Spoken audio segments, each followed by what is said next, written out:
यहाँ से स्टार्ट करेंगे। विजन एस का यहाँ पर टेस्ट नंबर 11 रहेगा। ठीक है, टेस्ट नंबर 11 इसका पार्ट 1 हम लोग यहाँ पर देख चुके हैं, राइट। इसमें से 50 करीब क्वेश्चन यहाँ पर पूरे हो गए थे। और यहाँ से इसका सिलेबस है, सिलेबस आप देख सकते हो क्या क्या इसका सिलेबस है, और यहाँ पर कौन सी बुक्स यहाँ पर आपको फॉलो करनी है, या नो जो मटेरियल है क्या फॉलो करना है। ठीक है, और यहाँ से भारतीय समाज या भारतीय शासन जो है इसमें जो गवर्नेंस है उस पर टेस्ट पेपर चल रहा है, राइट। तो स्टार्ट करते हैं क्वेश्चन, जहाँ से सेकंड पार्ट से स्टार्ट करना है, करीब 51 नंबर क्वेश्चन से। देखते हैं इसको। 51 नंबर है, लोक प्रतिनिधित्व अधिनियम 1950 निम्नलिखित में से किसके लिए उपबंध करता है। आंसर हो जाएगा 50 का करेक्ट आंसर यहाँ से ये।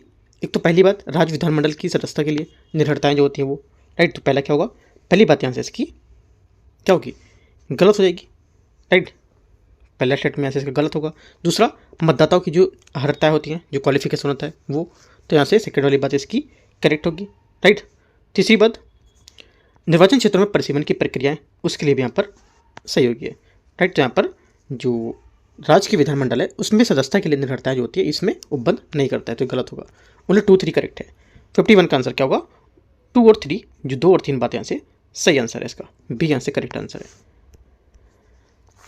54 नंबर है, भारतीय निर्वाचन में टेंडर्ड मत देने की प्रथा का उद्देश्य क्या है।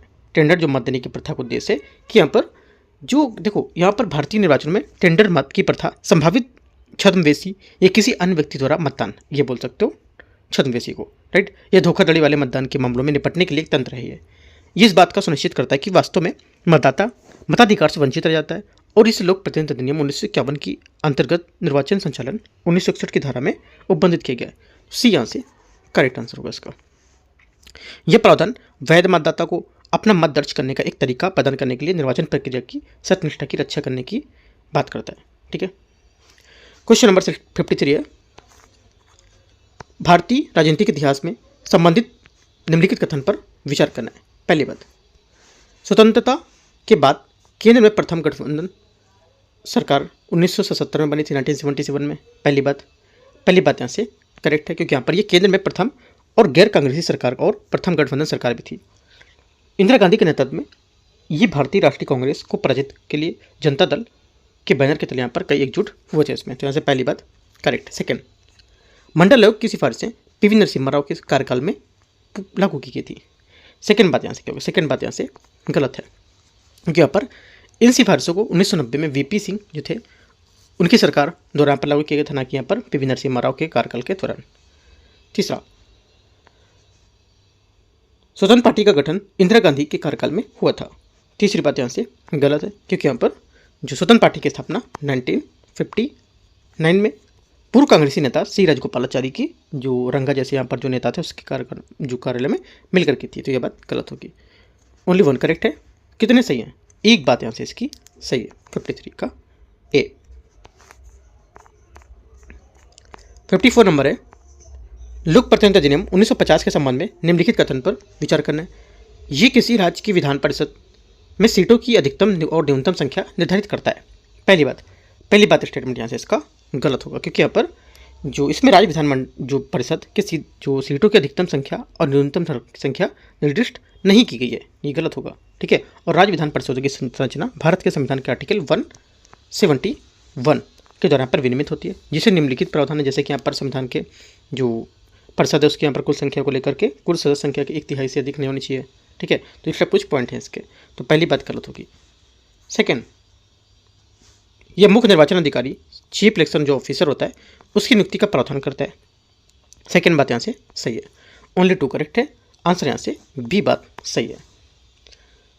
क्वेश्चन नंबर 55 है, भारत में राजनीतिक और निर्वाचन सुधारों के संबंध में निम्नलिखित कथन पर कालक्रम के अनुसार व्यवस्थित करना है। देखते हैं इसको। 55 का पहला क्या होगा, पहले आपको हो जाएगा यहाँ से नामांकन पत्र के साथ आपराधिक पृष्ठभूमि का प्रकटीकरण और अनिवार्य किया जाना। ठीक है, तो क्या होगा, सेकेंड बात यहाँ से पहली वाली आएगी पहले नंबर पर। ठीक है, फर्स्ट सेकेंड थर्ड नंबर पे क्या क्या आएगा, पहले तो आएगी सेकेंड नंबर वाली बात। सेकेंड नंबर पे कौन सी आएगी बात, सेकेंड नंबर पर आएगा यहाँ से ये आदिवासी भारतीयों को मताधिकार प्रदान किया गया था। जो आदिवासी भारतीय थे उनको मताधिकार प्रदान किया गया था। ठीक है, ये कब, ये यहाँ से जो 2010 है उसमें। ठीक है, और तीसरा तीसरी बात में कौन सा आएगा? तीसरी बात में आएगी आपकी तीसरी वाली बात आ जाएगी इसमें। कौन सी आएगी? तीसरी वाली। कौन सी?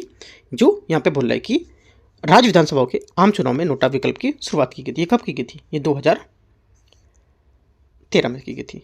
ठीक है, तो यहाँ से हो जाएगा। और ये 10 में, ये 13 में, और जो सबसे पहले वाला था ये 2003 में। इस टाइप का क्वेश्चन यूपी पीसीएस ने इस बार पूछा था। ठीक है, इसी वजह से कहा जाता है कि जो देखो जो क्वेश्चन है, आप यूपी पीसीएस का भी एग्जाम क्यों ना दे रहे हो, एक बार जो टेस्ट सीरीज होती है यूपीएससी लेवल का टेस्ट सीरीज आपको सॉल्व करना चाहिए। तो वहाँ से चीज़ें आपकी बहुत ज़्यादा चीज़ें कवर होती हैं। ठीक है, आंसर क्या होगा? 213, तो 55 का सी। 56 नंबर है, परिसीमन आयोग के संबंध में निम्नलिखित कथन पर विचार करना है। ये संसदीय निर्वाचन क्षेत्रों और विधानसभा निर्वाचन क्षेत्रों दोनों की सीमाओं का सीमांकन करता है। पहली बात, 56 का पहला स्टेटमेंट यहाँ से करेक्ट है। सेकंड, इसकी अध्यक्षता उच्चतम न्यायालय की वर्तमान और सेवानिवृत्त न्यायाधीश करते हैं। सेकंड बात क्या होगी? सेकंड बात यहाँ से ये भी करेक्ट है, क्योंकि यहाँ पर एक सदस्य जो यहाँ पर उच्चतम न्यायालय का न्यायाधीश हो, यह रह चुका हो, ये केंद्र सरकार द्वारा नियुक्त किया जाता है, जो आयोग का अध्यक्ष होगा वो। तीसरी बात है, आयोग के आदेशों का संसद द्वारा संशोधित नहीं किया जा सकता है। तीसरी बात भी करेक्ट है। तीनों बात एकदम सही है। आंसर क्या होगा? 56 का यहाँ से डी करेक्ट है। 57 नंबर है, राष्ट्रीय सुशासन केंद्र निम्नलिखित में से कौन से कार्य हैं इसके? देखते हैं। पहला, 57 का पहला स्टेटमेंट यहाँ से प्रशासनिक, सामाजिक, आर्थिक और वित्तीय क्षेत्रों में मत, शासन और नीतिगत सुधारों के लिए विचार मंडल होना। पहली बात, पहला स्टेटमेंट यहाँ से इसका क्या होगा? 57 का पहली बात यहाँ से जो है ये सही हो जाएगी। ठीक है, पहली बात सही है। सेकंड, सुशासन को बढ़ावा देने वाली श्रेष्ठ प्रथाओं को, पहलों को और कार्य पद्धति को राष्ट्रीय सूचना कोष के रूप में काम करना, ये सुशासन केंद्र का एक कार्य होगा। ये भी बात सही है। और शासन में नवाचारी विचारों और श्रेष्ठ जो प्रथाएं हैं उसके साझाकरण को लेकर के प्रोत्साहन प्रदान करना, ये भी बात यहाँ से जो सुशासन है उसको लेकर के यहाँ पर इसकी बात मानी जाएगी या इसके कार्य माने जाएंगे। तो क्या होगा? राष्ट्रीय सुशासन जो का गवर्नेंस जो होगा, नेशनल गवर्नेंस, इसके यहाँ पर क्या क्या कार्य है? ये तीनों कार्य इसके महत्वपूर्ण, तीनों इंपॉर्टेंट है और तीनों सही हैं। डी यहाँ से करेक्ट आंसर है। 58 नंबर है, निम्नलिखित में से कौन सा सुशासन बाधा, इसमें से कौन सा या सुशासन में बाधा डालती है, या कौन सा सुशासन में बाधा है? इसमें आंसर हो जाएगा 58 का। एक तो पहला, अत्यधिक केंद्रीकरण, क्योंकि यहाँ पर कुछ सरकारी सेवकों में अभिव्यक्ति और कार्य विद्यमान संस्थागत प्रणालियाँ उसकी कमियाँ होती है और अत्यधिक केंद्रीकरण की समस्याएं देखी जाती हैं। ठीक है, और यहाँ पर अपर्याप्त क्षमता में निर्माण किया जाता है। नीतिगत कार्रवाइयाँ, योजनाएं नागरिक की जरूरतें पूरा करने से काफ़ी दूर है। ठीक है, और कमजोर संस्थागत प्रणालियाँ होती हैं। राइट, और नागरिकों द्वारा कानूनों को अनुपालन के उदासीन दृष्टिकोण पे होते हैं। तो सभी स्टेटमेंट यहाँ से इसके सुशासन में बाधा है। ये क्वेश्चन नंबर 59 है, भारत के प्रधानमंत्री ने हाल ही में विश्व के सबसे ऊंचे रेलवे आर्च ब्रिज का उद्घाटन किस पुल पर या किस नदी पर बनाया था? ठीक है, यह पुल किस नदी पर बनाया था? आंसर हो जाएगा 59 का चिनाब। ठीक है, जम्मू कश्मीर के रियासी जिले में अवस्थित चिनाब ब्रिज का सबसे ऊंचा, विश्व का सबसे ऊंचा है। ठीक है, भारत का सबसे ऊंचा नहीं है, विश्व का सबसे ऊंचा रेलवे ब्रिज आर्च यहाँ पर यह नदी स्थल से लगभग 359 मीटर की ऊंचाई पर स्थित है। ये एफिल टावर से भी ऊंचा है, याद रखना काफ़ी इंपॉर्टेंट बात है। ये एफिल टावर से भी काफ़ी ऊंचा है और ये उधमपुर, श्रीनगर, बारामूला रेल लिंक है वो परियोजना का भी हिस्सा होगा। इसका उद्देश्य कश्मीर घाटी के सभी मौसम में अनुकूल रेलवे नेटवर्क के माध्यम से शेष भारत में जोड़ना है इसको। ठीक है, क्वेश्चन नंबर 60 नंबर, भारत के संबंध में निम्नलिखित कथन पर सैन्य अभियानों जो अभ्यास है उसके साझेदार देश के हिसाब से विचार करना है। अभ्यास और साझेदार देश, पहला है शक्ति अभ्यास। शक्ति अभ्यास क्या होगा? ये फ्रांस, करेक्ट है। दूसरा एक्वेरिन अभ्यास, एक्वेरिन जो अभ्यास ये मालदीव, सेकंड बात भी सही है। तीसरा पैसेज अभ्यास, पैसेज अभ्यास यूनाइटेड किंगडम, यूके, ये भी बात यहाँ से करेक्ट है। तीनों बातें सही हैं, आंसर सभी तीन। क्वेश्चन नंबर 61 है, हाल ही में सुर्खियों में रहा पद बनी हॉप निम्नलिखित में से किससे संबंधित है? आंसर हो जाएगा करेक्ट आंसर 61 का खेल में एक कैचिंग तकनीकी, जिससे क्या है खिलाड़ी बाउंड्री के बाहर जाकर हवा में गेंद पकड़ता है, इसको क्या बोलते हैं? बनी हॉप। यहाँ से इसका करेक्ट आंसर होगा 61 का। मेलबर्न क्रिकेट क्लब जो है MCC, इसने हाल ही में क्रिकेट के नियमों का एक बड़ा बदलाव किया है और नए नियमों के तहत अब ऐसे जो कैचों में बाउंड्री के बाहर कई बार हवा में गेंद को छूने पर रोक लग गई थी। ठीक है, तो इस बात को लेकर यहाँ पर क्या था, इसकी अनुमति देने की, मतलब यहाँ पर जो नया नियम था उसके अनुसार खिलाड़ी को बाउंड्री के बाहर केवल एक बार ही हवा में गेंद को छूने की अनुमति होगी, उसके बाद उसे मैदान के भीतर लौटना अनिवार्य होगा। ये रूल लाए थे, तो ये रूल लिखा था 2025 जून में आईसीसी ने यहाँ पर चेंज किया था। इंपॉर्टेंट है। क्वेश्चन नंबर 62, हाल ही में भारत की खींचन तथा मेनार आर्द्रभूमि को अंतर्राष्ट्रीय महत्व की आर्द्रभूमि के रूप में रामसर सूची में शामिल किया गया था। यह आर्द्रभूमियां निम्नलिखित में से किस राज्य में अवस्थित हैं? आंसर हो जाएगा 62 का करेक्ट आंसर, ये स्थित है राजस्थान में। ठीक है, आगे देखते हैं। खींचन यहाँ पर जो प्रवासी है डाइमोस ईसेल क्रेन सारसों के लिए यहाँ पर समूह के रूप में प्रसिद्ध है, जबकि यहाँ पर मीनार जिसे पक्षीग्राम के रूप में भी जाना जाता है। और मीनार असंख्य स्थानीय और प्रवासी पक्षियों के आवास के सामुदायिक जो संरक्षण है उसका एक आदर्श उदाहरण भी मानता है। डी यहाँ से करेक्ट है। 63 नंबर देखते हैं। वैश्विक लैंगिक अंतराल रिपोर्ट 2025 के संबंध में विचार करना है। वैश्विक लैंगिक अंतराल रिपोर्ट श्रम संगठन द्वारा प्रतिवर्ष प्रकाशित की जाती है। पहली बात यहाँ से गलत है, क्योंकि यहाँ पर यह रिपोर्ट जो वर्ल्ड इकोनॉमिक फोरम द्वारा प्रकाशित की जाती है, न कि यहाँ पर अंतर्राष्ट्रीय श्रम संगठन द्वारा। ठीक है, तो यहाँ पे बात गलत हो जाएगी। वैश्विक लैंगिक अंतराल सूचकांक 2025 में भारत ने 148 देशों में 131 स्थान पर रहा था। सेकेंड बात यहाँ से सही है। और भारत का प्रदर्शन विशेषकर आर्थिक भागीदारी की राजनीतिक जो रणनीतिक यहाँ पर सशक्तिकरण है और वैश्विक औसत में काफ़ी जो औसत इनका कम देखा गया है। ठीक है, तो ओनली बी करेक्ट है। सेकंड वाली बात यहाँ से सही है, तो बी यहाँ से आंसर है, सेकंड करेक्ट है, तो 63 का बी। 64 है राष्ट्रीय वन्यजीव बोर्ड, यहाँ पर जो नेशनल जो आपका यहाँ से बायोडाइवर्सिटी जो वाइल्ड लाइफ बोर्ड होता है उसमें के संबंध में विचार करना है। ये जैव विविधता अधिनियम 2002 के तहत गठित एक वैधानिक निकाय है। पहली बात स्टेटमेंट यहाँ से इसका गलत है, क्योंकि यहाँ पर ये क्या होगा, जो पहली बात इसलिए गलत है यहाँ से 64 की, क्योंकि यहाँ पर ये जैव विविधता अधिनियम 2002 के तहत स्थापित नहीं किया गया था। इसकी प्राथमिक भूमिका वन्यजीव और वन संरक्षण विकास को बढ़ावा देने के लिए थी। ठीक है, तो गलत हो गया। ये केंद्र और राज्य सरकारों के नीतिगत मामलों को परामर्श देता है और संरक्षण प्रयासों की समीक्षा भी करता है। सेकेंड बात यहाँ से सही है। और केंद्रीय पर्यावरण और वन जलवायु परिवर्तन मंत्रालय इसके मंत्री के उपाध्यक्ष होते हैं, तो ओनली 2 करेक्ट है, बी यहाँ से आंसर है। 65 है निम्नलिखित युग्मों पर विचार करना है।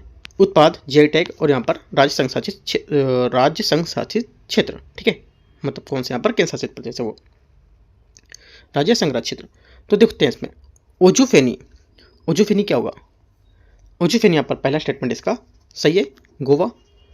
Pilkhuwa hand block Uttar Pradesh, second बात में सही है, क्योंकि यहाँ पर एक ये टेक्सटाइल है। ठीक है, प्रिंट टेक्सटाइल उत्तर प्रदेश में सही है। पडौक कास्ट शिल्प ये अंडमान निकोबार, ये भी बात यहाँ से सही है। तीनों बात यहाँ से करेक्ट है। ये जो पडौक कास्ट शिल्प है ये क्या है, स्थानीय रूप से उगाई जाने वाली एक पडौक लकड़ी से बने हस्तशिल्प फर्नीचर शामिल होते हैं।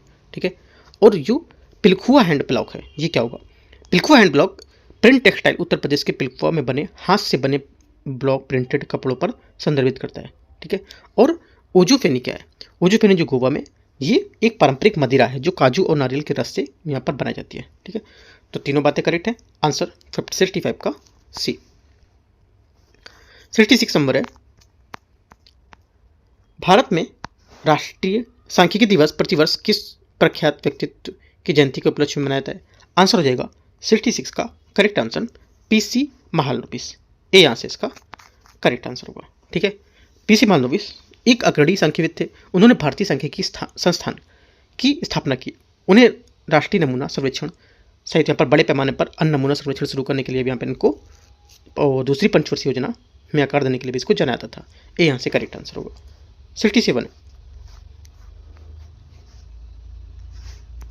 एक्सियोम मिशन 4 AX4 के संबंध में विचार करना है। देखते हैं इसको 67 को। पहला, यह मिशन फॉल्कन 9 रॉकेट को प्रक्षेपित किया गया था। पहली बात सही है। सेकंड, शुभांशु शुक्ला स्वतंत्रता के पश्चात अंतरिक्ष की यात्रा करने वाले भारत के पहले राष्ट्रीय अंतरिक्ष यात्री हैं। सेकंड बात यहाँ से गलत होगी, क्योंकि यहाँ पर शुभांशु शुक्ला स्वतंत्रता के बाद अंतरिक्ष में जाने वाले पहले भारतीय नहीं थे, वे अंतरिक्ष में जाने वाले दूसरे भारतीय नागरिक थे। तीसरा, ये मिशन अंतरिक्ष में जैव प्रक्रियाओं की समझ को बढ़ाएगा। तीसरी बात यहाँ से करेक्ट है। 1 और 3, तो आंसर यहाँ से सी सही है। 68 है प्रयास सुर्खियों में रहने वाले स्पेशल 301 रिपोर्ट संबंधित है किससे। ये संबंधित है अमेरिकी व्यापारिक साझेदार देश में बौद्धिक संपदा अधिकारों का संरक्षण और प्रवर्तन से संबंधित है। ठीक है, क्या होगा? बी यहाँ से 68 का करेक्ट आंसर होगा। 69 देखते हैं। निम्नलिखित युग्मों पर विचार करना है। उत्सव और यहाँ पर राज्य दे रखा है, देखते हैं इसको। पहला अम्बुबाची मेला। अम्बुबाची मेला क्या हुआ? ये असम, यहाँ से करेक्ट है। सिरुई लिली महोत्सव ये किधर है? ये आपका जो केरल में नहीं बल्कि यहाँ पर मणिपुर में होगा। त्रिशूरपुरम ये जो है ये भी गलत है क्योंकि यहाँ पर ये केरल में होगा। ठीक है, आंसर ओनली वन करेक्ट है, ए यहाँ से सही आंसर होगा। 70 नंबर है। प्राय सुर्खियों में रहने वाला ऑरेंज इकोनॉमी शब्द मुख्यतः संबंधित है किससे? ऑरेंज इकोनॉमी शब्द यहाँ पर जो संबंधित है इसका हो जाएगा आंसर कला, डिजाइन और मीडिया सहित यहाँ पर जो रचनात्मक एवं सांस्कृतिक उद्योग है उससे संबंधित है। बी यहाँ से 70 का करेक्ट आंसर हो जाएगा। 71 प्राय सुर्खियों में रहने वाली टंकाई पद्धति संबंधित है किससे? टंकाई पद्धति है किससे संबंधित है? आंसर हो जाएगा 71 का टंकाई पद्धति संबंधित है सिले हुए तख्तों के जो नाव बनाने वाली प्राचीन भारतीय तकनीकी से संबंधित होगी। ये लगभग 2000 वर्ष पुरानी टेक्निक है। ठीक है, ये हिंद महासागर के तटीय क्षेत्रों में व्यापक रूप से प्रचलित थी और कुछ तटीय परंपराओं में आज भी यहाँ पर जीवित है। ठीक है, 72 है। प्राय सुर्खियों में रहने वाली बनका चेरला परियोजना संबंधित है किससे? ये संबंधित है आंध्र प्रदेश में नदियों को आपस में जोड़ने से। राइट, क्या होगा? ए यहाँ से इसका करेक्ट आंसर होगा। क्वेश्चन नंबर 73 है। हाल ही में भारतीय प्राणी संरक्षण ZSI zoological survey of India द्वारा मेघालय में खोजा गया अमोलॉप्स शिलोंग निम्नलिखित में से जीवों में किस समूह से संबंधित है? आंसर हो जाएगा 73 का करेक्ट आंसर यहाँ से मेंढक, डी यहाँ से करेक्ट आंसर है। क्वेश्चन नंबर अगला है 74 नंबर क्वेश्चन। रक्षा अनुसंधान और विकास संगठन डीआरडीओ द्वारा विकसित किया जा रहा प्रोजेक्ट कुश निम्नलिखित में से किससे संबंधित है? प्रोजेक्ट जो कुश है ये संबंधित है एक लंबी दूरी वाली वायु जो रक्षा प्रणाली है मिसाइल उससे संबंधित होगा। बी यहाँ से करेक्ट आंसर होगा। इसका महत्व क्या होगा? इसका महत्व होगा कि जब उन्नत वायु और रक्षा प्रणाली है उसमें भारत की आत्मनिर्भरता को बढ़ावा देना और विदेशी मंचों में निर्भरता को कम करना। ठीक है, क्वेश्चन नंबर 75 प्रतिवर्ष विश्व प्रेस स्वतंत्रता सूचकांक निम्नलिखित में से किस संगठन द्वारा प्रकाशित किया जाता है? आंसर हो जाएगा 75 का correct answer reports without borders, B यहाँ से करेक्ट आंसर है। ठीक है, नवीनतम 2025 की रिपोर्ट के अनुसार भारत अपने पिछले स्थान से गिरकर 151 स्थान पर आ गया। इसमें आर्थिक संवेदनशीलता को वैश्विक स्तर पर प्रेस स्वतंत्रता को कमजोर करने वाला एक प्रमुख कारक बताया गया। 76 है। राज्य के मुख्य सूचना आयुक्त CIC के संबंध में निम्नलिखित कथन पर विचार करना है। देखते हैं इसको। वेतन भत्ते और सेवा शर्तें उसको लेकर के विचार करना है कि यहाँ पर किसके द्वारा निर्धारित की जाती है। ये निर्धारित की जाती है केंद्र सरकार के द्वारा। ठीक है, केंद्रीय सूचना आयोग का गठन सूचना अधिकार अधिनियम 2005 के तहत यहाँ पर आधिकारिक राजपत्र अधिसूचना द्वारा 12/10/2005 से किया गया था। ये क्या वैधानिक निकाय है? इंपॉर्टेंट बात है। ठीक है, और CIC की वार्षिक रिपोर्ट केंद्र सरकार को प्रस्तुत करती है जो उन्हें संसद के सदनों में समक्ष रखा जाता है। और यदि केंद्र सूचना आयोग या राज्य सूचना आयोग जैसा कि मामला हो इस बात में संतुष्ट हो जाता है कि मामले की जांच उचित के लिए आधार पर मौजूद है तो ये स्वतः संज्ञान लेने के लिए जांच शुरू कर सकती है। और जांच करते समय आयोग को समन जारी करने, दस्तावेज मांगने आदि संबंध में सिविल न्यायालय में समान शक्तियाँ प्राप्त होती हैं इनको। सी यहाँ से इसके आंसर हो जाएगा। 77 है। केंद्रीय सतर्कता आयोग CVC के संबंध में विचार करना है। श्री के संगथानम की अध्यक्षता वाली भ्रष्टाचार निवारण समिति ने CVC गठन की सिफारिश की थी। पहली बात 77 का पहला स्टेटमेंट यहाँ से करेक्ट है। सेकंड, CVC भारत सरकार के किसी भी मंत्रालय विभाग द्वारा नियंत्रित नहीं है। ये बात ये भी सही है। अधिकतम यहाँ पर 2 सतर्कता आयुक्त यहाँ पर सदस्य हो सकते हैं और यहाँ पर केंद्रीय सतर्कता आयुक्त अध्यक्ष और यहाँ पर सदस्य के। इसे स्वयं जांच के करने का अधिकार नहीं होता है और यह केंद्रीय जांच ब्यूरो से जांच करवाता है। तीसरी बात भी यहाँ से करेक्ट है क्योंकि यहाँ पर CVC एक जांच एजेंसी नहीं है, या तो केंद्रीय इन्वेस्टमेंट ब्यूरो ये विभागीय मुख्य सतर्कता अधिकारी होते हैं उसके माध्यम से जांच करवाते हैं। तीनों बातें सही है। 77 का आंसर सी। 78 है। भाषाई अल्पसंख्यक के लिए विशेष अधिकारी के संबंध में विचार करना है। मूल संविधान में भाषाई अल्पसंख्यक के लिए विशेष अधिकारी के संबंध में कोई प्रावधान नहीं था। पहली बात, 78 का पहला स्टेटमेंट यहाँ से करेक्ट है। सेकंड है, भारत के संविधान में भाषाई अल्पसंख्यकों के लिए विशेष अधिकारियों को हटाने की विस्तृत प्रक्रिया का प्रावधान किया गया। सेकंड बात क्या होगी? सेकंड बात भी यहाँ से इसकी जो 78 है इसका ये गलत होगा, क्योंकि यहाँ पे संविधान में भाषाई अल्पसंख्यक के लिए विशेष अधिकारी की योग्यता, कार्यकाल, वेतन भत्ते और सेवा शर्तों हटाने की यहाँ पर प्रक्रिया निर्दिष्ट नहीं किया गया है। ओनली वन करेक्ट है, आंसर ए। 79, भारत में निम्नलिखित संगठनों निकाय पर विचार करना है। राष्ट्रीय चिकित्सा आयोग, राष्ट्रीय सांख्यिकी आयोग, राष्ट्रीय महिला आयोग, भारतीय विधिक परिषद, इनमें से कितने वैधानिक निकाय हैं? चारों में। इसमें जो वैधानिक निकाय हैं वो हो जाएगा आंसर यहाँ से केवल 3। कौन कौन से? एक तो यहाँ से जो राष्ट्रीय चिकित्सा आयोग 2019 से तक गठित किया गया था। ये देश के चिकित्सा जो शिक्षा विनियामक रूप से काम करने वाली भारतीय चिकित्सा परिषद का स्थान लेता है। ठीक है, राष्ट्रीय चिकित्सा आयोग यहाँ पर जो होगा ये क्या है? ये एक वैधानिक निकाय है, संवैधानिक निकाय, आपको बताना है। ये एक वैधानिक निकाय है। ठीक है, पहली बात सही है। सेकंड, राष्ट्रीय सांख्यिकी आयोग की स्थापना 2005 में रंगराजन आयोग की सिफारिश के आधार पर अधिसूचना के माध्यम से अंतरिम उपाय के रूप में की गई थी। ठीक है, इसमें कोई विधायी संरचना नहीं होने के कारण ये एक वैधानिक निकाय नहीं होगा, ये बात गलत है। राष्ट्रीय महिला जो आयोग है ये भी यहाँ पर इस जो है अधिनियम 1990 के तहत जारी किया गया था, ये एक वैधानिक निकाय के रूप में किया गया था। सही है। चौथा, भारतीय जो विधिक परिषद है ये विनियमित और प्रतिनिधित्व करने के लिए यहाँ पर अधिवक्ता अधिनियम 1961 के तहत संसद द्वारा गठित एक वैधानिक निकाय है। ये भी बात सही है। 1, 3, 4 करेक्ट है, मतलब 3 बातें सही हैं। दूसरी वाली बात यहाँ से राष्ट्रीय सांख्यिकी आयोग जो गलत हो जाएगी इसकी। क्वेश्चन नंबर 80, न्यायाधिकरण के संबंध में विचार करना है। न्यायाधिकरण की स्थापना संबंधित प्रावधान 44वें संविधान संशोधन अधिनियम 1978 के माध्यम से जोड़ी गई थी। पहली बात यहाँ से स्टेटमेंट इसका क्या होगा? गलत है। ठीक है, पहली बात यहाँ से गलत हो जाएगी। क्यों? क्योंकि यहाँ पर अनुच्छेद 323B के तहत यहाँ पर इससे संबंधित जोड़ा गया था, न कि 44वें संविधान संशोधन अधिनियम 1978 से। संसद को स्थानीय निकायों की लोक सेवाओं से संबंधित विवादों के निपटान के लिए न्यायाधिकरण स्थापित करने के अधिकार प्राप्त होगा या प्राप्त होता है। सेकेंड वाली बात यहाँ से सही है। ओनली 2 करेक्ट है, answer B. Question number 81, Bharat के न्यूनतम लेखा परीक्षक कैग के संबंध में विचार करना है। भारतीय संविधान का अनुच्छेद 148 न्यूनतम लेखा परीक्षक कैग से संबंधित है। पहली बात, 81 का पहला स्टेटमेंट यहाँ से करेक्ट है।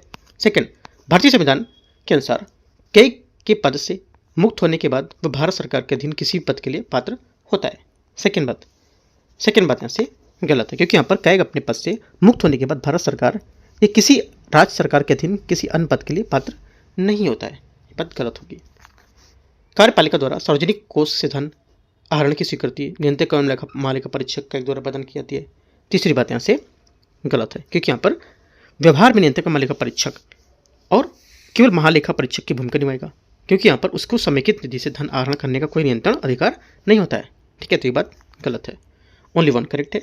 81 का आंसर पूछा कौन सा गलत होगा, मतलब कौन सा सही नहीं है, कौन सा गलत है, तो बी 2 और 3 गलत है। क्वेश्चन नंबर 82, सरकारी अधिकारियों के विरुद्ध मनमानी जो ये कार्रवाई है उसके संबंध में विचार करना है। देखते हैं 82 को। पहली बात यहाँ से पहला है, न्यायिक अधिकारियों को उनके जो आधिकारिक कार्य हैं उसके संबंध में किसी भी दायित्व की प्रतिरक्षा प्राप्त होती है।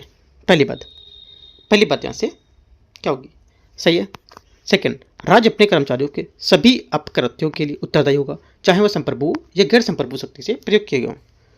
सेकंड बात क्या होगी? सेकंड बात भी यहाँ से करेक्ट है।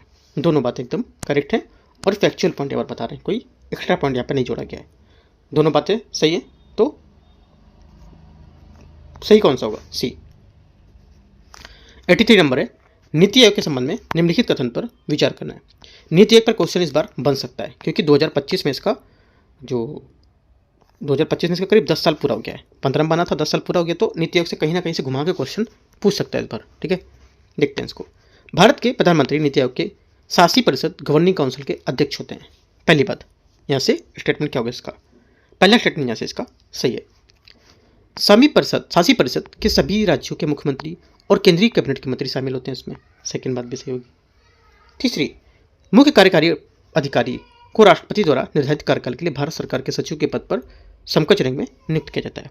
तीसरी बात गलत है, क्योंकि यहाँ पर मुख्य कार्यकारी अधिकारी प्रधानमंत्री द्वारा एक निर्धारित कार्यकाल के लिए नियुक्त किया जाता है और उन्हें भारत सरकार के सचिव का दर्जा प्राप्त होता है। तो ये बात गलत होगा। ओनली 1 टू करेक्ट है। 83 का आंसर सी। 84 है, निम्नलिखित में से कौन सा कथन राजभाषा आयोग अधिनियम 1963 के संबंध में सही नहीं है? ठीक है, कौन सा सही नहीं है? आंसर हो जाएगा यहाँ से, जो सही नहीं है ये हो जाएगा कि यहाँ पर देखो, जो इस अधिनियम के तहत देवनागरी लिपि में लिखी गई हिंदी को संघ की राजभाषा के रूप में प्रस्तुत किया जाएगा। ये बात यहाँ से क्या होगा, इसकी गलत है। ठीक है, गलत पूछा था तो गलत यहाँ से ये हो जाएगा, क्योंकि यहाँ पर संविधान के आर्टिकल 343 में संघ की राजभाषा के संबंध में प्रावधान था कि जो देवनागरी लिपि है इसमें लिखित हिंदी को संघ की राजभाषा माना गया है। लेकिन संघ की राज्य की जो कार्य है उसमें उपयोग किए जाने वाले अंकों को देवनागरी अंक नहीं, बल्कि यहाँ पर भारतीय अंकों का अंतर्राष्ट्रीयकरण होगा। ठीक है, तो यहाँ से ये बात गलत हो जाएगी, डी। क्वेश्चन नंबर 85 है, राष्ट्रीय संविधान या भारतीय संविधान होगा यहाँ पर? हाँ, राष्ट्रीय संविधान लिखा हुआ है। राष्ट्रीय संविधान कार्यकरण समीक्षा आयोग ने भारत के संविधान के निम्नलिखित में से किन प्रावधानों को जोड़ने की सिफारिश की थी? आंसर हो जाएगा 85 का। एक तो पहला, जनसंख्या नियंत्रण पर एक नया निर्देशक सिद्धांत जोड़ा जाए। पहली बात सही है। सेकेंड बात, प्रत्येक 5 वर्षों में एक स्वतंत्र राष्ट्रीय शिक्षा आयोग का गठन किया जाए। सेकेंड बात भी सही है। करों के भुगतान को मौलिक कर्तव्य में शामिल किया जाए। तीसरी बात भी करेक्ट है। तीनों एकदम करेक्ट है। 85 का आंसर डी आंसर क्या होगा, एकदम सही है। 86 नंबर है, लोकपाल और लोकायुक्त अधिनियम 2013 के संबंध में निम्नलिखित कथन पर विचार करना है। कथन 1, कथन 2। कथन 1 है, प्रधानमंत्री लोकपाल के क्षेत्राधिकार के अंतर्गत आते हैं। पहली बात यहाँ से सही है। सेकेंड, लोकपाल किसी भी लोक सेवक के विरुद्ध स्वतः संज्ञान ले सकता है। सेकेंड वाली बात यहाँ से गलत, क्योंकि यहाँ पर लोकपाल किसी भी लोक सेवक के विरुद्ध स्वतः संज्ञान नहीं ले सकता है, क्योंकि यहाँ पर लोकपाल को किसी भी जांच एजेंसी, यहाँ तक कि सीबीआई पर यहाँ पर जिन मामलों में लोकपाल द्वारा सौंपा जाता है उन्हें पर्यवेक्षक और दिशा निर्देश देने का अधिकार होगा। ओनली 1 करेक्ट है, सेकेंड गलत है। आंसर 86 का सी। 87 नंबर है, सहकारी समिति के संबंध में विचार करना है। सहकारी समिति के निदेशक मंडल में सदस्यों की संख्या 21 से अधिक नहीं हो सकती है। पहली बात 87 का पहला स्टेटमेंट यहाँ से सही है, एकदम सही बात बोल रहे हैं। सेकेंड, सहकारी समिति के सदस्यों को समान मताधिकार प्राप्त है, चाहे उनका पूंजी अनुष्ठान कुछ भी हो। सेकेंड बात यहाँ से ये भी सही है। तीसरा, सहकारी समिति के मंडल बोर्ड में महिलाओं के लिए जो सीटें होती हैं वो आरक्षण का कोई प्रावधान नहीं है। ये बात गलत है, क्योंकि यहाँ पर आरक्षण का प्रावधान किया गया है। ठीक है, ये बात गलत हो जाएगी। आंसर क्या है, ओनली 1 टू करेक्ट है। आंसर 87 का सी सही है। 88 नंबर है, राष्ट्रीय मानवाधिकार आयोग एनएचआरसी के संबंध में विचार करना है। नेशनल ह्यूमन राइट कमीशन है। एनएचआरसी के संबंधित सरकार या प्राधिकरण को दी गई सिफारिशें परामर्शात्मक प्रकृति की होती हैं। पहली बात यहाँ से स्टेटमेंट इसका करेक्ट है। सेकेंड, मानवाधिकार उल्लंघन के मामले में एनएचआरसी द्वारा जांच शुरू करने के लिए कोई समय सीमा निर्धारित नहीं है। सेकेंड बात क्या होगी, सेकेंड बात यहाँ से गलत है, क्योंकि यहाँ पर इसकी समय सीमा दे रखी है। ठीक है, 1 वर्ष के भीतर, राइट। तीसरा, यह आयोग कि किसी लोक सेवक द्वारा मानवाधिकार उल्लंघन की जांच नहीं कर सकता है। तीसरी बात यहाँ से गलत है। आंसर क्या होगा, आंसर यहाँ से ओनली 1 करेक्ट है, ये यहाँ से करेक्ट आंसर होगा। क्वेश्चन नंबर 89, विकास निगरानी और यहाँ पर मूल्यांकन कार्यालय निम्नलिखित में से किस संस्था या मंत्रालय के अंतर्गत काम करता है? आंसर हो जाएगा 89 का करेक्ट आंसर नीति आयोग इसका सही आंसर है। क्वेश्चन नंबर 90 है, संयुक्त राज्य लोक सेवा आयोग जीएसपीएससी मतलब ज्वाइंट यहाँ पर पब्लिक सर्विस कमीशन होता है, उसके संबंध में विचार करना है। देखते हैं इसको। पहली बात, पहला है, यह संबंधित राज्य विधानमंडल के अनुरोध पर संसद के अधिनियम द्वारा गठित किया जाता है। ठीक है, पहला क्या होगा, पहली बात 90 का जो स्टेटमेंट रहेगा यहाँ से करेक्ट है, बात सही है, क्योंकि यहाँ पर 2 या 2 से अधिक राज्यों में इस बात पर सहमत हो सकते हैं कि उन राज्यों का समूह के लिए संयुक्त लोक सेवा आयोग का गठन किया जाए। सेकेंड, संयुक्त लोक सेवा आयोग की वार्षिक प्रदर्शन रिपोर्ट राष्ट्रपति द्वारा संसद के सदनों के समक्ष प्रस्तुत की जाती है। सेकेंड बात गलत है। क्यों? क्योंकि यहाँ पर जीएसपीएससी अपनी वार्षिक रिपोर्ट संसद के संबंधित प्रत्येक राज्य के राज्यपाल है उसको प्रस्तुत करता है और प्रत्येक राज्यपाल उस रिपोर्ट को राज्य के विधानमंडल में प्रस्तुत करेगा, न कि राष्ट्रपति को। आयोग के अध्यक्ष और सदस्य संबंधित राज्य के राज्यपाल को अपना त्यागपत्र प्रस्तुत करके अपने पद से इस्तीफा दे सकते हैं। तीसरी बात यहाँ से गलत है, क्योंकि यहाँ पर ये जो अपना अध्यक्ष और सदस्य राष्ट्रपति द्वारा नियुक्त किए जाते हैं और 6 वर्षों के कार्यकाल के लिए होते हैं, ठीक है, और जब तक या 62 वर्ष या जो भी पहले हो, राइट। तो राष्ट्रपति द्वारा निलंबन या पद से हटाया जा सकता है इनको, वे अपना त्यागपत्र राष्ट्रपति को ही सौंपते हैं, ठीक है, राज्यपाल को नहीं। ओनली 1 करेक्ट है, ये यहाँ से आंसर है। 91 है, राज्यों की राजभाषा के संबंध में विचार करना है। पहली बात, राजभाषा के चयन में राज्य संविधान की 8वीं सूची में उल्लिखित भाषाओं को अपनाने के लिए बाध्य नहीं है। पहली बात, पहला स्टेटमेंट यहाँ से इसका करेक्ट होगा। सेकेंड, भारतीय संविधान के अनुसार राज्य विधानमंडल केवल एक भाषा को ही राजभाषा घोषित कर सकता है।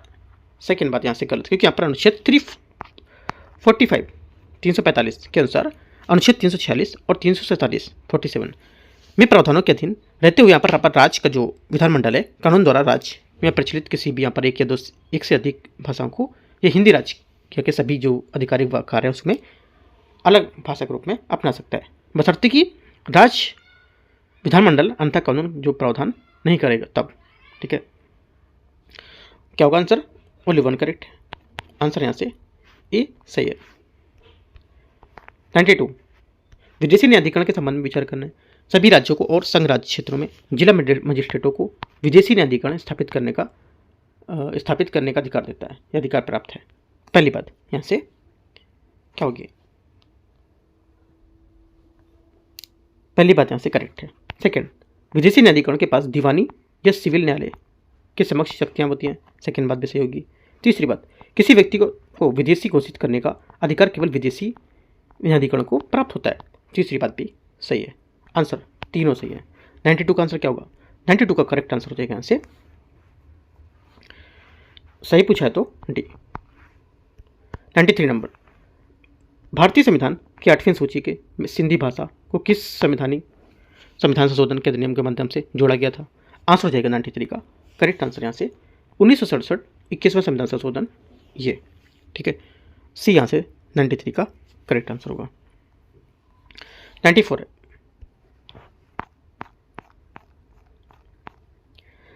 भारत के विधि आयोग के संबंध में विचार करना है। भारत के विधि आयोग एक संवैधानिक निकाय, ये सांविधिक निकाय है, संवैधानिक नहीं है, क्या लिखा है? सांविधिक निकाय। पहली बात यहाँ से स्टेटमेंट इसका क्या होगा? गलत होगा, ठीक है, क्योंकि यहाँ पर भारत का विधि आयोग एक गैर सांविधिक निकाय है जिसका गठन समय समय पर सरकार द्वारा कार्यकारी आदेश के माध्यम से किया जाता है, न कि संसद द्वारा। ये बात गलत है।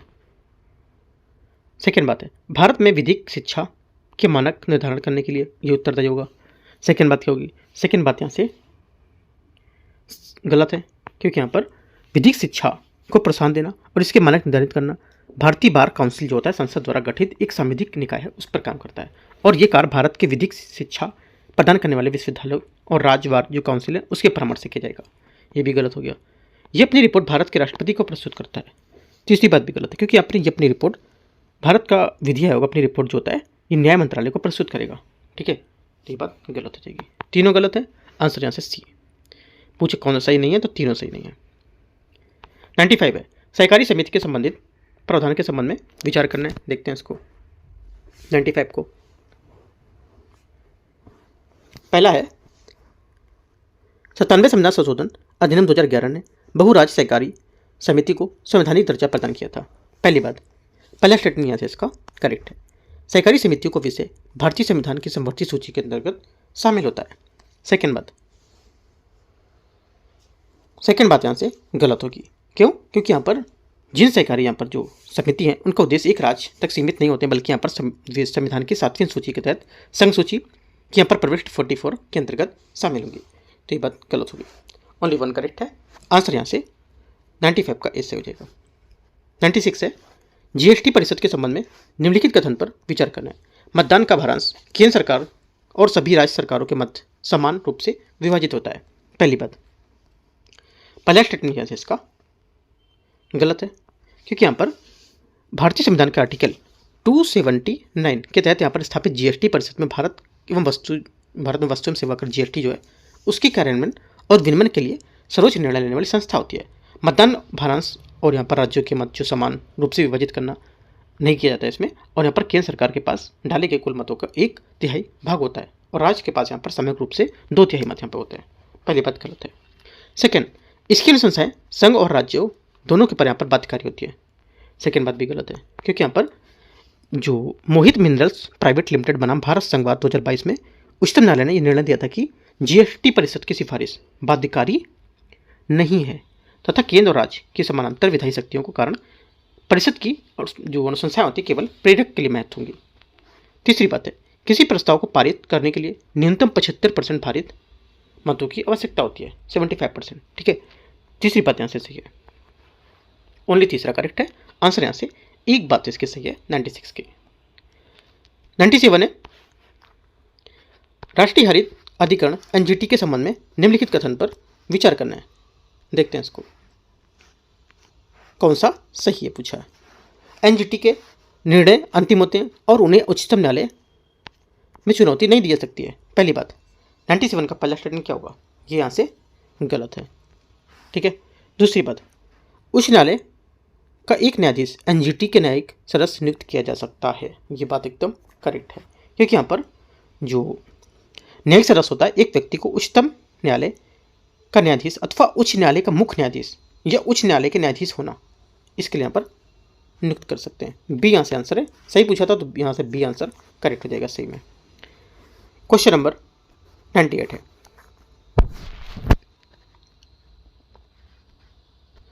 भारतीय प्रतिस्पर्धा आयोग सीसीआई के संबंध में विचार करना है। ये एक संवैधानिक निकाय है जो कंपनी अधिनियम 2013 को लागू करने के लिए उत्तरदायी होता है। पहली बात, 98 का पहला स्टेटमेंट यहाँ से गलत है, क्योंकि यहाँ पर भारतीय प्रतिस्पर्धा आयोग भारत सरकार का एक संवैधानिक निकाय है जो प्रतिस्पर्धा अधिनियम 2002 को लागू करने के लिए उत्तरदायी है। सेकेंड, इसका अध्यक्ष केवल उसी व्यक्ति को नियुक्त किया जा सकता है जो कि उच्च न्यायालय का न्यायाधीश बनने के लिए योग्यता रखता हो। सेकेंड बात यहाँ से गलत है, क्योंकि यहाँ पर प्रतिस्पर्धा अधिनियम 2002 की धारा 8(2) के अंतर्गत अध्यक्ष और प्रत्येक अन्य सदस्य ऐसे व्यक्ति होना चाहिए जिनमें योग्यता, सत्यनिष्ठा और प्रतिष्ठा हो और जिसने उच्च न्यायालय के न्यायाधीशों के रूप में काम किया हो। ठीक है, सेकेंड बात गलत होगी। तीसरा, इसकी स्थापना प्रतिस्पर्धा पीली अधिकरण को प्रतिस्थापित करने के लिए की गई थी। क्या होगा इसका? तीसरा स्टेटमेंट यहाँ से इसका 98 का क्या होगा? गलत होगा। क्यों? क्योंकि यहाँ पर कंपनी अधिनियम 2013 की धारा 410 और प्रतिस्पर्धा अधिनियम 2002 की धारा 53A(1) के तहत सरकार ने 2017 में प्रतिस्पर्धा अपीलीय अधिकरण को समाप्त करके उस स्थान पर राष्ट्रीय कंपनी विधि अपीलीय अधिकरण NCLAT की स्थापना की थी। तो ये बात गलत है, तीनों बातें यहाँ से गलत है। आंसर क्या होगा? आंसर पूछे कौन सा सही है, तो इनमें से कोई सही नहीं है, डी। क्वेश्चन नंबर 99 है, राष्ट्रीय महिला आयोग के कार्य के संबंध में निम्नलिखित पर विचार करना है। यह महिलाओं की सुरक्षा हेतु बनाए गए कानूनों को अनुपालन न होने से संबंधित मामलों पर स्वतः संज्ञान ले सकता है। पहली बात, यहाँ से स्टेटमेंट सही है। सेकंड, ये अनौपचारिक क्षेत्र के महिलाओं को ग्राहक अनुकूल बिना किसी सांप्रदायिक के तथा परेशानी मुक्त तरीके से यहाँ पर सूक्ष्म ऋण उपलब्ध करवाती है।